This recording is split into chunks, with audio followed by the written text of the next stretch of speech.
Now, retailers hoping for a last-minute rush of Christmas shoppers on what's dubbed Super Saturday may be disappointed amid indications that trading may have peaked before this weekend.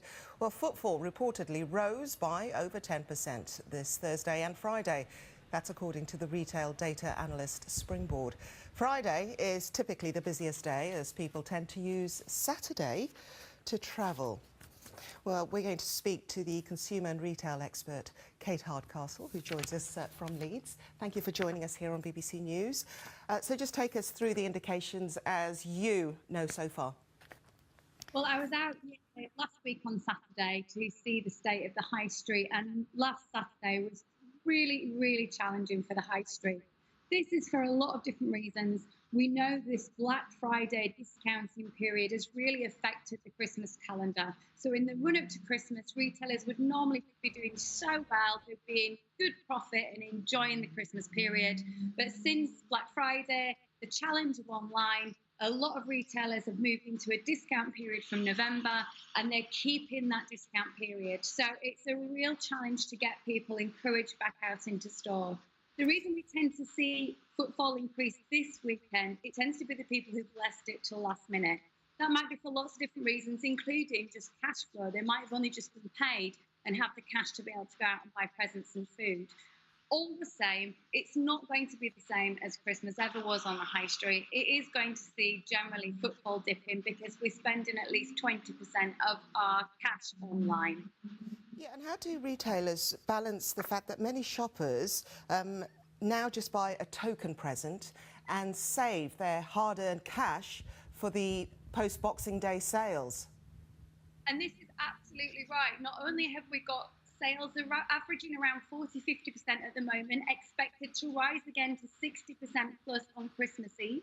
We've got sensible adults doing just that, buying a token gift or even an experience. So experience economy, or the amount of vouchers that we buy to experience everything from an afternoon tea to a spa experience, is risen over the past few years. And people are enjoying just going out and buying a meal with each other and just doing the tokenism of a small gift, because it's really difficult to buy something you know in your heart of hearts is going to be discounted in just a few days.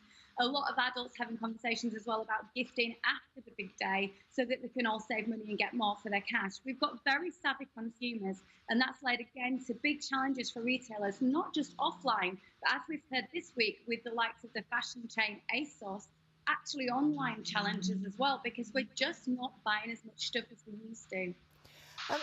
Yeah, I mean, there's been reports of huge slashes in prices, I think up to 90% at Sports Direct, I believe it is. But we're very much in the age now where consumers expect a bargain, whether it's at a period such as Christmas now. Looking ahead to 2019, what's your forecast for the sector, which has been described as stricken? I'm afraid this is going to be a Christmas that's so challenging. Some have described it as it's going to be carnage. And there's a big day for results in January, on the 10th of January, where brands like Marks and Spencer's and Debenhams will be telling us just how they've done over this period. And I'm afraid I'm looking at that with very little hope. This is borne out the fact it's not just about the buying online, but the fact that we're just not buying as much stuff. Also that we just don't commit to the brands that we used to. There isn't that big loyalty anymore. And these brands are finding traditional high street stores very expensive to run. So we have a retail economy that's not healthy. And I can only see one way, which is we're going to see less retailers out there doing their thing. A smaller town and city centre with fewer stores but more social offerings, and still the rise of online shopping over the next few years. So January 2019, I'm afraid, is probably going to be quite a dull month in terms of the challenges that we've heard from retailers who just haven't connected with the public this Christmas. That to say, there are green shoots, there are brands that are doing very well and have had very good Christmases.